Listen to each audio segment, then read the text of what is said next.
falling rain. Couldn't wait another day. There was no rain. I was born and raised in North Korea. Although my family constantly struggled against poverty, I was always loved and cared for first, because I was the only son and the youngest of two in the family. But then the Great Famine began in 1994. I was 4 years old. My sister and I would go searching for firewood starting at 5 in the morning and come back after midnight. I would wander the streets searching for food, and I remember seeing a small child tied to a mother's back eating chips and wanting to steal them from him. Hunger is humiliation. Hunger is hopelessness. For a hungry child, politics and freedom are not even thought of. On my 9th birthday, my parents couldn't give me any food to eat. But even as a child, I could feel the heaviness in their hearts. Over 1 million North Koreans died of starvation in that time. And in 2003, when I was 13 years old, my father became one of them. I saw my father wither away and die. In the same year, my mother disappeared one day, and then my sister told me that she was going to China to earn money, but that she would return with money and food soon. Since we had never been separated, and I thought we would be together forever, so I didn't even give her a hug when she left. It was the biggest mistake I have ever made in my life.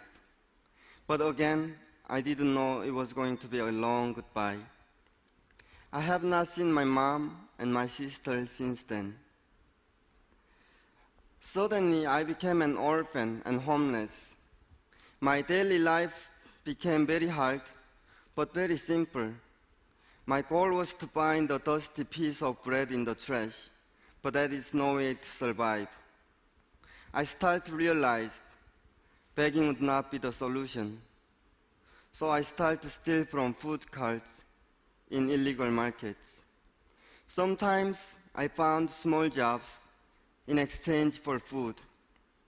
Once I even spent 2 months in the winter working in a coal mine, 33 meters underground, without any protections for up to 16 hours a day. I was not uncommon. Many other orphans survived this way, or worse. When I could not fall asleep from bitter colds or hunger pains, I hoped that the next morning my sister would come back to wake me up with my favorite food. That hope kept me alive. I don't mean big, grand hope.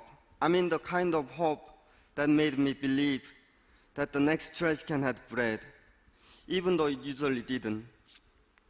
But if I didn't believe it, I wouldn't even try, and then I would die. Hope kept me alive. Every day I told myself, no matter how hard things got, still I must live. After 3 years of waiting for my sister's return, I decided to go to China to look for her myself. I realized I couldn't survive much longer this way. I knew the journey would be risky, but I would be risking my life either ways.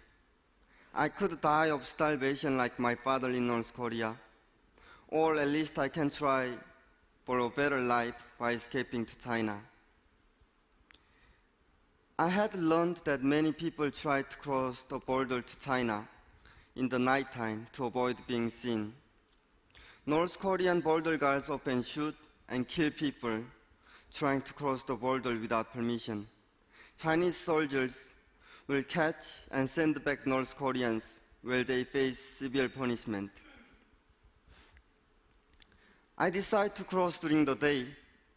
First, because I was still a kid and scared of the dark. Second, because I knew I was already taking a risk. And since not many people try to cross during the day, I thought I might be able to cross without being seen by anyone. I made it to China on February 15, 2006. I was 16 years old. I thought things in China would be easier since there was more food. I thought more people would help me, but it was harder than living in North Korea. Because I was not free, I was always worried about being caught and sent back. By a miracle, some months later, I met someone who was running an underground shelter for North Koreans and was allowed to live there and eat regular meals for the first time in many years. Later that year, an activist helped me escape China and go to the United States as a refugee. I went to America without knowing a word of English, yet my social worker told me that I had to go to high school. Even in North Korea, I was an F student. And I barely finished elementary school. And I remember I bored in school more than once a day. Textbooks and library were not my playground. My father tried very hard to motivate me into studying, but it didn't work. One point, my father gave up on me. He said, "You're not my son anymore." I was only 11 or 12, but it hurt me deeply. But nevertheless, my level of motivation still didn't change before he died. So in America, it was kind of ridiculous that they said I should go high school. I didn't even go to middle school.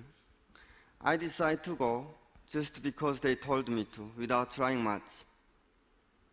But one day I came home and my foster mother had made chicken wings for the dinner. And during the dinner, I wanted to have one more wing, but I realized there were not enough for everyone, so I decided to against it. When I looked down at my plate, I saw the last chicken wing that my foster father had given me his. I was so happy. I looked at him sitting next to me. He just looked me back with very warmly, but said no word. Suddenly I remembered my biological father. My foster father's small act of love reminded me of my father, who would love to share his food with me when he was hungry, even if he was starving.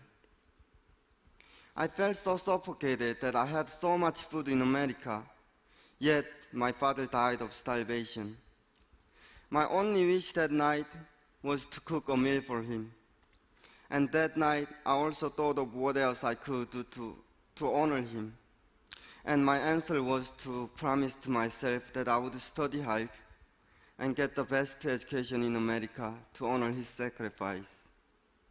I took school seriously, and for the first time ever in my life, I received an academic award for excellence and made Dean's List from the first semester in high school.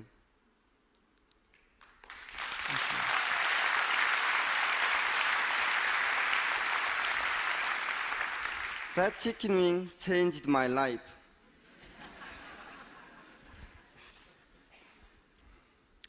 Hope is personal. Hope is something that no one can give to you. You have to choose to believe in hope. You have to make it yourself. In North Korea, I made it myself. Hope brought me to America. But in America, I didn't know what to do because I had this overwhelming freedom. My foster father at that dinner gave me a direction, and he motivated me and gave me a purpose to live in America. I did not come here by myself. I had hope, but hope by itself is not enough.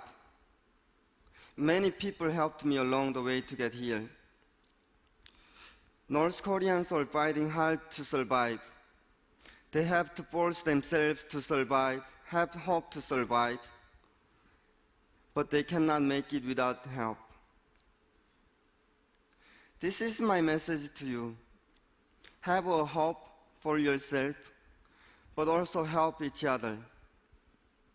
Life can be hard for everyone, wherever you live. My foster father didn't intend to change my life. In the same way, you may also change someone's life with the even smallest act of love. A piece of bread can satisfy your hunger, and having the hope will bring you bread to keep you alive. But I confidently believe that your act of love and caring can also save another Joseph's life and change thousands of other Josephs who are still having hope to survive. Thank you.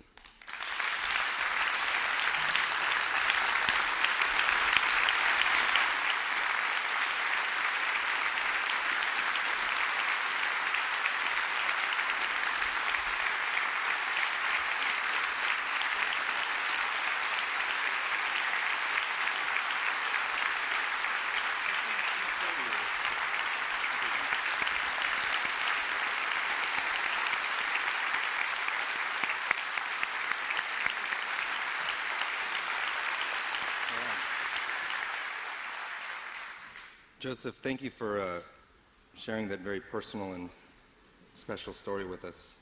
I know you haven't seen your sister for, you said it was almost exactly a decade, and in the off chance that she may be able to see this, we wanted to give you an opportunity to send her a message.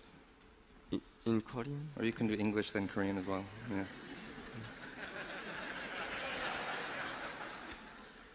Okay, I'm not gonna make any longer in Korean because I don't think I can make it without tearing up. Nuna, it has been already 10 years that I haven't seen you. I just wanted to say that I miss you and I love you. And please come back to me and stay alive. And I still haven't given up my hope to see you. And, I will live my life happily and study hard until I see you. And I promise I will not cry even again. Yes, I'm just looking forward to see you. And if you can't find me, I will also look for you. And I hope to see you one day. And can I also make a small message to my mom? Sure, please. I haven't spent much time with you, but I know that you still love me and you probably still pray for me and think about me. I just wanted to say thank you for letting me be in this world. Thank you.